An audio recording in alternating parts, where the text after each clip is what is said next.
Master Jet, paano po ang guidelines sa loyalty? Paano po counting ng years of service? Sa division po ba or basta DepEd? Like pag nag-transfer po. Thank you. Pag transfer of agency, no, actually yung loyalty hindi lamang siya limited to DepEd. Government service po. So kung galing ka sa other agency, napunta ka ng DepEd or galing DepEd, napunta sa other agency, counted yung service mo, no? Hindi po siya by division, kundi yung pagkapasok mo talaga sa government service. Pero may condition po yon. Dapat continuous ang service. Ibig sabihin, hindi ka natigil sa government service for that period of 10 years para sa unang loyalty pay. At pangalawa ay dapat hindi lalagpas sa 50 days ang leave without pay sa loob ng 10 taon. So kung nag-transfer ka of agency from one division to another, pareho lang naman po yun na DepEd.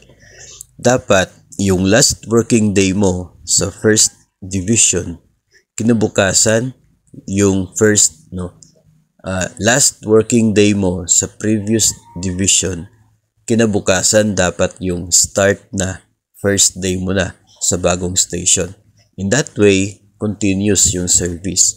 Last day mo ngayon, October 31 sa division na una. Kinabukasan, November 1, first day mo sa bagong station. So, walang gap doon sa government service. Continuous. So, counted yung previous na service mo sa ibang division o kaya ay ibang agency.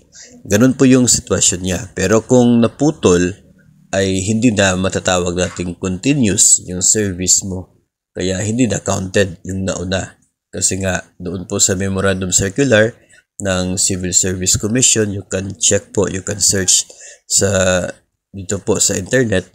Meron pong Civil Service Commission na Memorandum Circular 2002 yata yung year na yon, na siya pong binabasihan pagdating po dito sa pag-award o pagbigay ng loyalty pay para po sa mga government personnel. So again, hindi po yun limited to DepEd.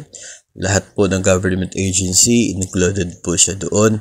At dapat continuous talaga yung service, walang gap para eligible doon po sa loyalty pay.